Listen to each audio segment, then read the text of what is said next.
I was sitting across from a woman named Crystal, who I'm guessing will come at one point to Brunch Church here.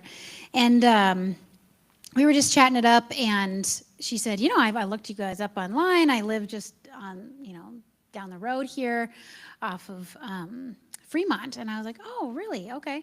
And no, Girard.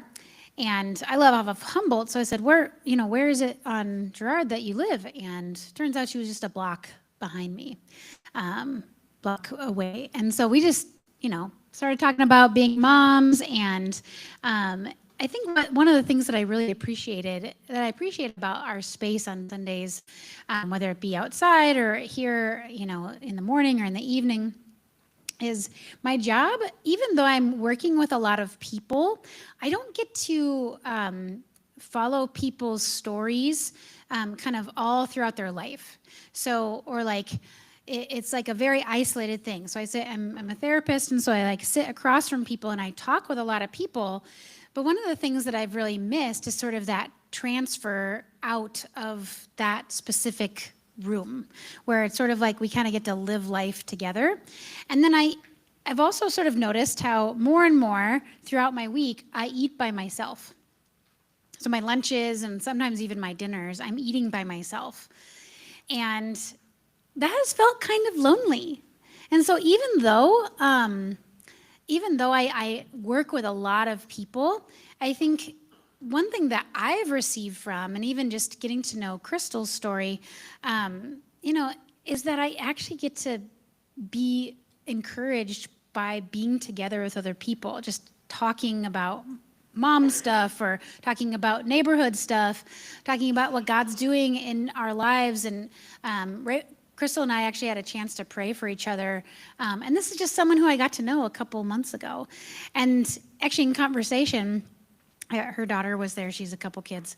And her daughter was telling me about this camp that she went to. And I realized, I was like, oh, I'm pretty sure that's the one that Jesse went to. And she was describing this kid who would not leave her alone. And I'm like, oh, that's definitely Jesse.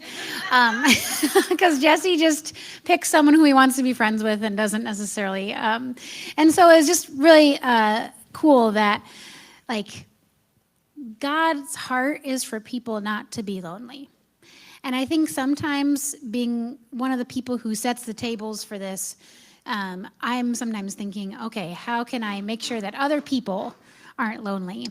But I think one of the gifts that I really received from this year was to be asked the questions and to be prayed for, and from someone who is now new to our community, who is Crystal. And so maybe you'll meet her maybe when she comes back. But I think that's one of the gifts that I've noticed is it's not just what we can offer for other people, but how we can receive from that relationship, and not be one more lonely person, or as Justin Bieber would say, one more lonely girl it would be for me. So that's one thing I saw God do this summer. I'm all done. Jordan's up next. Come on up, Jordan. Thanks. Two stories this summer stood out to me that were pretty impactful, and I've thought a lot about those conversations throughout the summer. One was with a neighbor, and I forget what story we were talking about like the teacher was talking about that week, but somehow it just came up where she just shared a really hard health problem she was going through. And she said, I don't want to make this about me. And she did it just in like the nicest way, but she said, just being here today is such an encouragement, and hearing your guys' stories and just realizing it's not all about me and what I'm going through, but I can be with other people and celebrate in their joys and what they're going through in life. And she just even shared, like, I just feel so much less lonely, knowing that I'm with people and can share, I'm going through this hard thing, but that's okay. Like, I can celebrate with everybody else too. And so that was really impactful.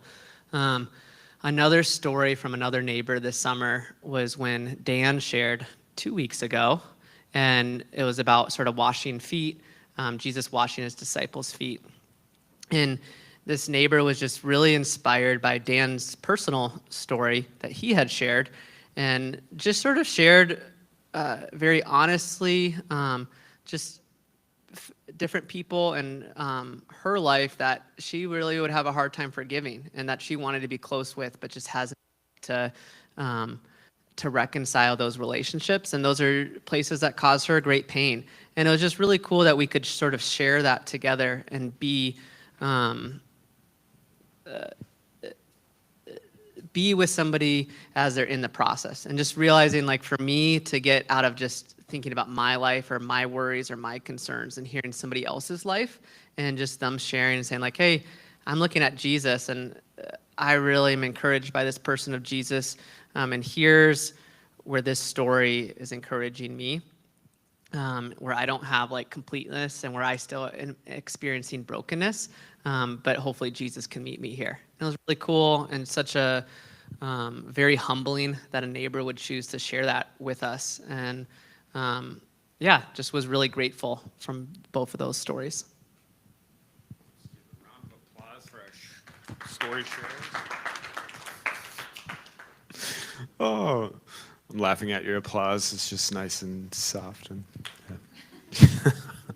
Now it's time for you to share a little bit around your tables. I would love for you, if you have a story from the summer, that's not a requirement. If you want to just reflect on our common questions we ask around tables, and that is, what's standing out to you, either from these stories or the idea of connecting with others' stories? What questions come up for you in this?